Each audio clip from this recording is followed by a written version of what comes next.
I hope you all have enjoyed the short meditation. It is very important to meditate before we receive anything.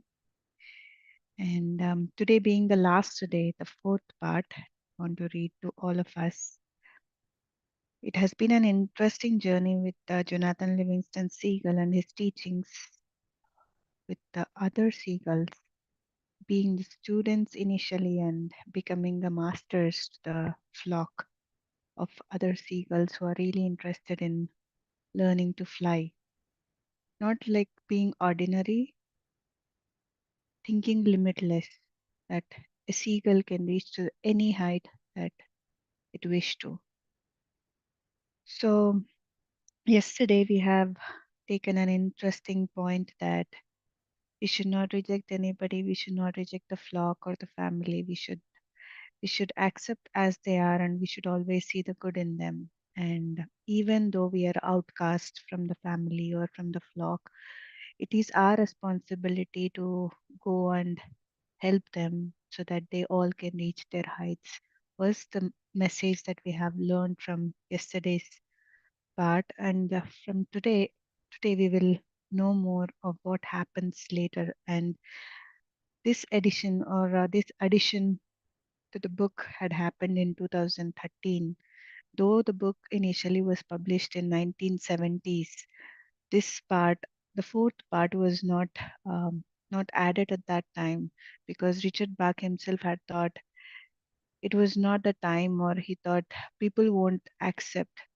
But then one of his friends or wife, she was going through the files, and suddenly she found this part very interesting. And in 2013, they have included this part in the book. So it's very interesting part so that we can relate it to these times of what is happening in the world. I think it has been saved for this time, this part. So here we are, friends. For a few years after Jonathan Seagull vanished from the beaches of the flock, it was the strangest bunch of birds that had ever lived on Earth. Many of them had actually begun to understand the message he had brought, and it was as common to see a young gull flying upside down and practicing loops as it was to see an old one, unwilling to open his eyes to the glory of flying, pouring straight and level out to the fishing boats, hoping for a supper of soggy bread. Fletcher Lynn Seagull and the other students of Jonathan spread their instructor's teachings of freedom and flight in long missionary journeys to every flock on the coastline. There were remarkable events in those days. Fletcher's own students and students of their students were flying with precision and a kind of joy that had never been seen before. Here and there were individual birds who flew aerobatics as they practiced better than Fletcher, sometimes better even than Jonathan himself had flown them. The learning curve of a highly motivated seagull goes on steeply off the top of any graph, and now and then there were students who overcame limits so perfectly that they disappeared as Jonathan had from the face of an earth too limited to contain them. It was a golden age for a while. Crowds of gulls elbowed in upon Fletcher to touch the one who had touched Jonathan Seagull, a bird they now considered divine. In vain did Fletcher insist that Jonathan had been a gull like them all, who had learned as they all could learn. They were after him constantly to hear Jonathan's exact words, his precise gestures, to find tiny details about him. The more they begged for trivia, the more uneasy grew Fletcher Gull. When once they had been interested in practicing the message, training and flying fast and free and glorious in the sky, now they began to slack away from difficult work and became ever so slightly wild eyed over legends of Jonathan, as though he were the idol of a fan club. Gull Fletcher, they asked, did the magnificent Jonathan say we are in truth the ideas of the great gull? Or was it we are in fact the ideas of the great gull? Please call me Fletcher. Just Fletcher Seagull, he would reply, appalled that they would use a term of reverence upon him. And what difference does it make which word he used? Both are correct. We are ideas of the great gull. But he knew they were not satisfied with his answer. They thought he had dodged their question. Gull Fletcher, when the divine gull Jonathan rose to fly, did he move one step toward the wind or two? Before he could correct that one question, another was fired. Gull Fletcher, did the secret gull Jonathan have grey eyes or golden eyes? The questioner, a bird with grey eyes, was in anguish for one answer only. I don't know. Forget his eyes. He had purple eyes. How can that matter? What he came to tell us was that we can fly if we would just wake up and stop standing around on the beach talking about the color of somebody's eyes. Now watch, and I will show you a pinwheel ton. But more than one gull, finding it wearying to practice something as difficult as a pinwheel, flew home musing. The great one had purple eyes, not like my eyes, not like the eyes of any gull that ever lived. The classes changed with ears, from wide soaring poems in flight to hushed talk about Jonathan before and after practice, to long involved recitations on the sand about the Divine One, with no flying ever done by anybody. Fletcher and the other students of Jonathan were at turns puzzled and correctful and firm and furious at the change, but they were helpless to stop it. They were honored and worse, revered, but they were no longer heard, and the birds who practiced flying were fewer and fewer. One by one, the original students passed away, leaving cold dead bodies behind them. The flock, seizing upon the bodies, held great tearful ceremonies over them, burying them under enormous cairns of pebbles, each pebble laid in place after a long sorrowing sermon by a deadly songbird.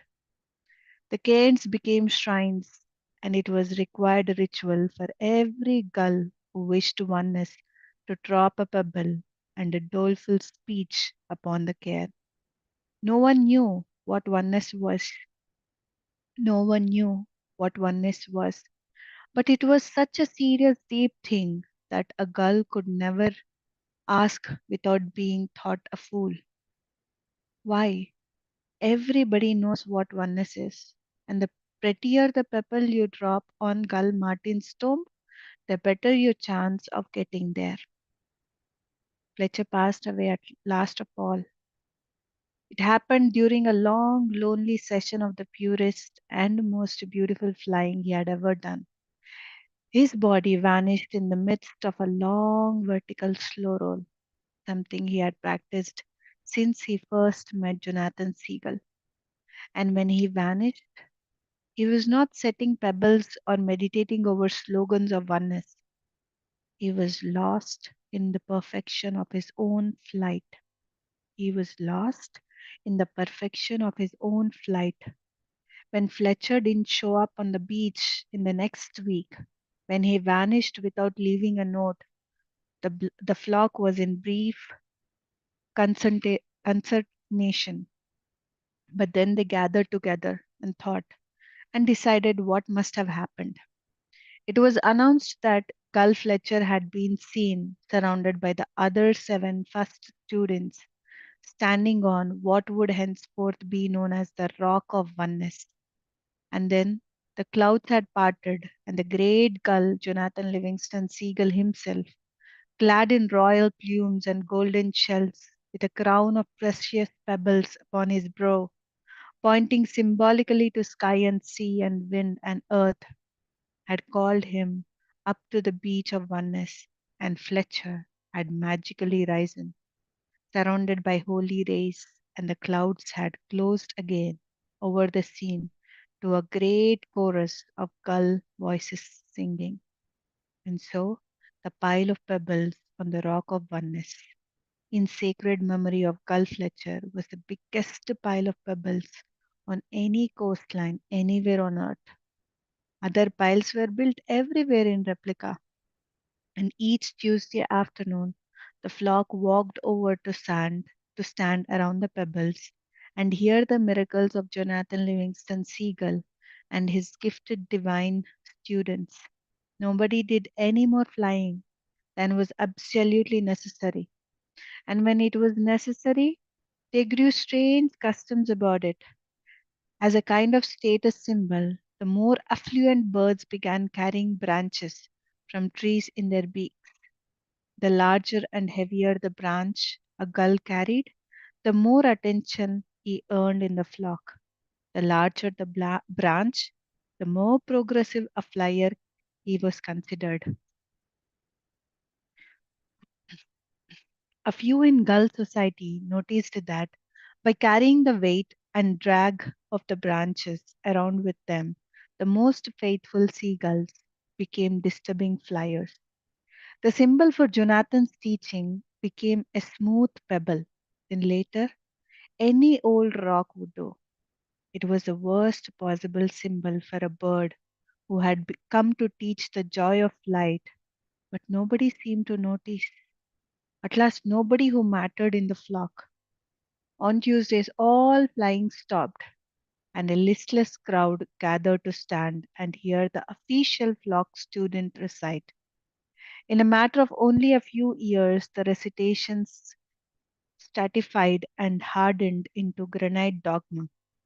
Oh, Jonathan Gulak, great Gulak, Monak, have pity on we who are lower than sand fleas, on and on for hours.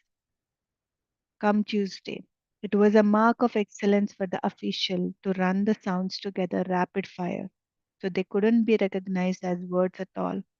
A few insolent birds whispered that the sound meant nothing anyway, even if one could eventually figure out that there was in fact a word or two buried within it.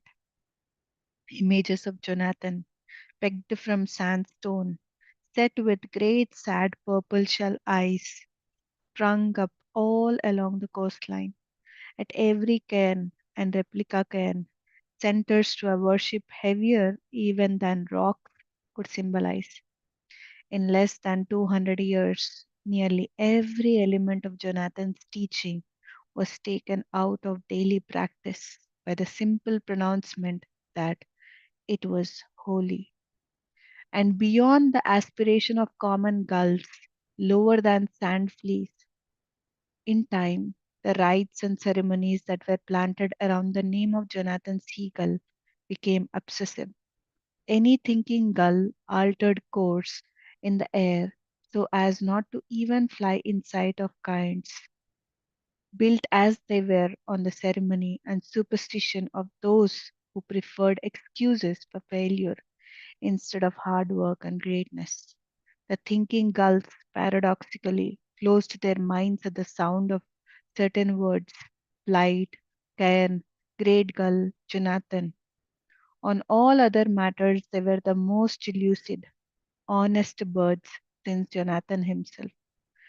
But at the mention of his name or any of the other terms so badly mauled by the official local students, their minds snapped shut with the sound of trap doors closing. Because they were curious, they began experimenting with flight, though they never used that word. It's not flight, they did assure themselves over and again.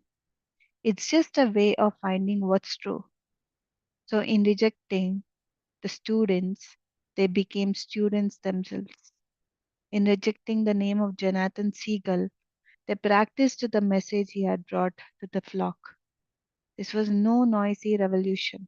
There was no shouting, no waving of banners, but individuals like Anthony Seagull, for instance, not fully grown into the feathers of adulthood, began asking questions.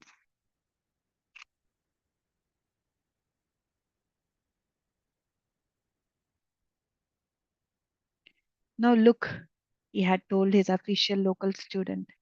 The birds who come to hear you every Tuesday come for three reasons, don't they?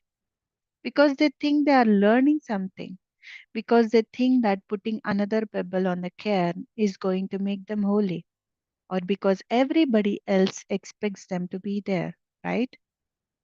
And you have nothing to learn, my nestling? No, there is something to learn, but I don't know what it is. A million pebbles can't make me holy if I don't deserve it. And I don't care what the other girls think about me. And what is your answer, nestling? Ever so slightly shaken by this hearsay. How do you call the miracle of life? The great gull Jonathan, holy be his name, said the flight. Life isn't a miracle, official. It's a bore. Your great gull Jonathan is a myth somebody made up a long time ago. A fairy tale that the weak believe because they can't stand to face the world as it is. Imagine a seagull who could fly 200 miles per hour. I've tried it, and the fastest I can go is 50 diving. And even then, I'm mostly out of control. There are laws of flight that cannot be broken. And if you don't think so, you go out there and try it. Do you honestly believe truly? Now that your great Jonathan Seagull flew 200 miles per hour and faster, the official said in perfect blind faith, and taught others to do so. So goes your fairy tale. But when you can show me that you can fly that fast, official, then I will begin listening to what you have to say. There was the key, and Anthony Seagull knew the instant he said the words. He didn't have answers, but he knew that he would gratefully, gladly lay down his life to follow any bird who could demonstrate what he was talking about.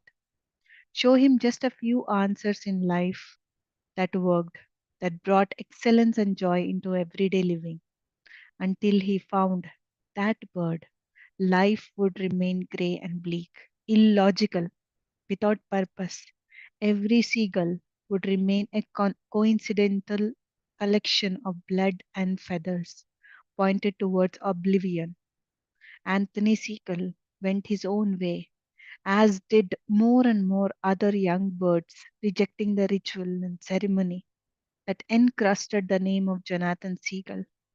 Sad at the futility of life, but at least honest with themselves, brave enough to face the fact that it was futile. Then one afternoon, Anthony was flapping along above the sea, thinking blankly that life is pointless. And since pointless is by definition meaningless, then the only proper act is to dive down into the ocean and drown. Better not to exist at all than to exist like a seaweed without meaning or joy.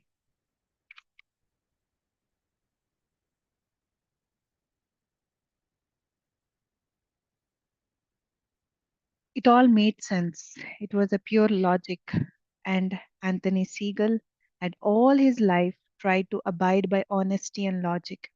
He had to die sooner or later anyway, and he saw no reason to prolong the painful boredom of living. So he pushed over from 2,000 feet into a dive straight towards the water, coming down at nearly 50 miles per hour. It was oddly exhilarating to have made the decision at last. He had found the one answer that made any sense at all. Along about midway into his death dive, with the sea tilting and growing huge beneath him, there was a great whistling roar directly past his right wing, and he was passed in flight by another seagull, passed as though he had been standing on the beach. The other bird was a white streak blazing down, a blurred meteor from space. Anthony, startled, bent his wings into dive breaks and wondered helplessly at the sight. The blood dwindled softly towards the sea, flashing down at the wave tops, and then bent into a hard pull up, beak pointing right straight back up into the sky, and rolled. A long vertical slow roll, twisting off into an impossible full circle in the air. Anthony stalled, watching. Forgot where he was, stalled again. I swear, he said out loud. I swear that was a seagull. He turned at once towards the other bird, who apparently hadn't noticed him. Hey, he called, as loud as he could. Hey, wait up. The gull pitched immediately upon one wing, moving at tremendous speed, blazing back towards him. Anthony, in level flight, pulled hard into a vertical bank and stopped suddenly in the air as a racing skier stops at the end of a downhill run. Hey, Anthony was all out of breath. What are you doing? It was a silly question, but he didn't know what else to say. I'm sorry if I startled you, the stranger said in a voice as clear and friendly as the wind. I had you in sight all the time, just playing. I wouldn't have hit you. No, no, that's not it. Anthony was awake and alive for the first time in his life, inspired. What was that? Oh, some fun flying, I guess. A dive and a pull up to a slow roll with a rolling loop off the top. Just messing around. If you really want to do it well, it takes a bit of practice. But it's a nice looking thing, don't you think? It's it's beautiful, is what it is. But you haven't been around the flock at all. Who are you anyway?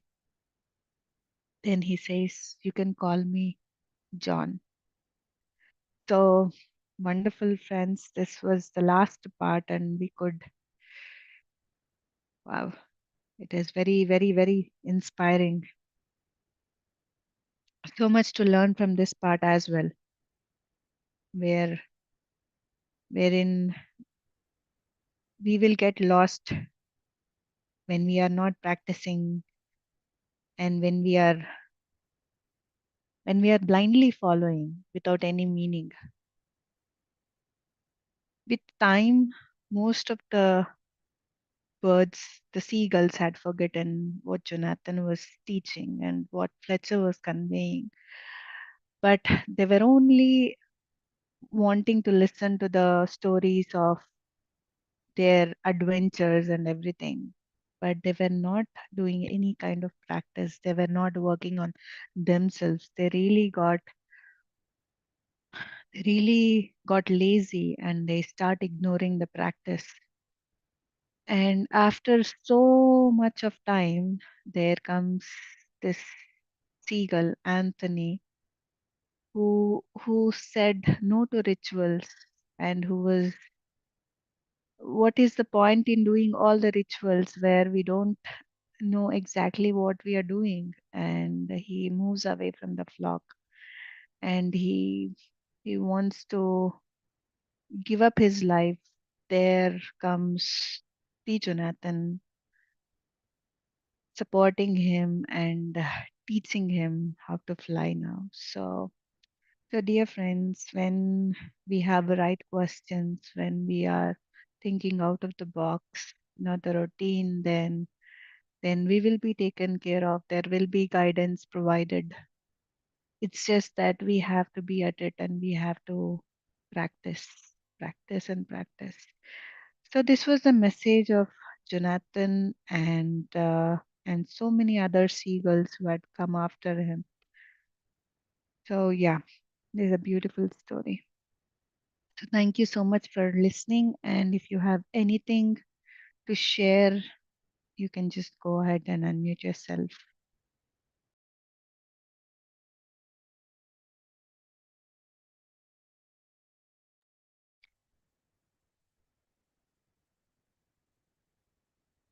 Yeah, thank you so much, Kinnariji.